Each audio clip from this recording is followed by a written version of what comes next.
तुम्ही जे आयुष्य जगत आहात त्यात तुम्ही स्वतः खुश आहात का? कधी कधी आपण खुश असतो, कधी कधी आपण दुःखी असतो. It's a part of a life. सगळ्यांबरोबर होतं. आपण सगळे हेच उत्तर देणार आहोत आणि ते बरोबर पण आहे. पण जर का अशी काहीतरी शक्ती मिळाली, अशी काहीतरी जादू झाली की तुमच्याबरोबर चांगलं होवो अथवा वाईट होवो, तुमच्या मनासारखं होवो किंवा मनाविरुद्ध होवो, तुम्हाला कोणी फसवो किंवा तुम्हाला कोणी त्रास देवो, तरीसुद्धा तुम्हाला खूप छान आनंदात राहता येईल, जगता येईल, प्रसन्नचित्त राहता येईल.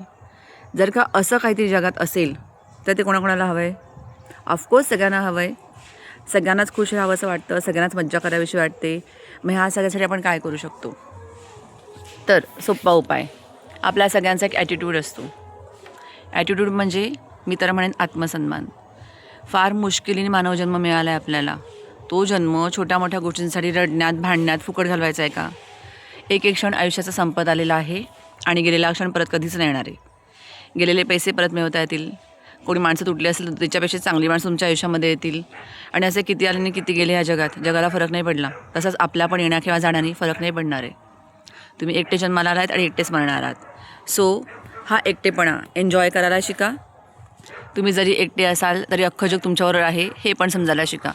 ज्या दिवशी तुम्हाला ते टेक्निक कळेल की तुम्ही स्वतः एकटे असाल तेव्हासुद्धा तुम्हाला मजेत राहता येतं, आणि जेव्हा सगळ्यांमध्ये असता तेव्हासुद्धा तुम्ही कम्फर्टेबल असता, त्यावर तुम्ही आयुष्य जगायला शिकाल. त्यावर एक सोपी टिप मी तुम्हाला आज देते आहे. जे होतं चांगल्यासाठी होतं. जे झालं आहे ते पण चांगलंच झालं आहे आणि जे होणार आहे ते पण चांगलंच होणार आहे. हे तुमच्या हृदयावर बिंबवून टाका. जर का तुमचं कुठलं नुकसान झालं, शारीरिक, मानसिक, बौद्धिक किंवा कुठलंही, तर त्यावर हाच विचार करायचा की ठीक आहे, माझं आत्ता हे नुकसान झालं आहे, पण ह्याच्यापेक्षा जास्ती काही झालं असतं, माझा हातपाय तुटला असता किंवा माझं अजून काही नुकसान झालं असतं, ह्याच्यापेक्षा वाईट काय झालं असतं, तर मी काय केलं असतं? त्याच्यापेक्षा जे झालं आहे ते ठीकच आहे. कारण आपल्याबरोबर जे पण काय होतं, चांगलं किंवा वाईट, त्याला आपण स्वतः जबाबदार असतो. ही गोष्ट सर्वांनी पचवायची आहे. आत्ता नाही तर आधीच्या जन्मांमध्ये कधी ना कधीतरी आपण असं काही ना काही केलेलं असतं ज्याचे हिशोब बाकी असतात आणि ते केव्हा ना कधीतरी समोर येतात. सो ज्या प्रश्नांची उत्तर आपल्याला मिळत नाहीत की माझ्याबरोबर असं का झालं, त्याच्यावर एकच उत्तर मनामध्ये द्यायचं, जे पण काय झालं त्याच्यामागे काहीतरी तू केलं होतं, त्याच्या रिटर्न्समध्ये तुझ्यावर हे झालेलं आहे. सो जे झालं ते बरं झालं, एक हिशोब संपला.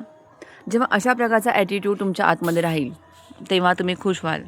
कारण तुमचं कशामध्येच जीव अडकलेला नसेल आणि जोपर्यंत तुम्ही जिवंत आहात तो तुम्ही सगळं म्हणजे एन्जॉय करत असाल. सो ह्या प्रकारचा ॲटिट्यूड डेव्हलप करायचा प्रयत्न करा. देवाकडे त्यासाठी प्रार्थना करा की देवा आम्हाला मज्जेत राहायला शिकव. बस देवाकडे मागायचं तर हेच मागायचं की जसा देवा तू मजेत आहेस तसंच आम्हाला पण मजेत ठेव. So wish you all the best. मजेत राहा आणि आयुष्य जगा.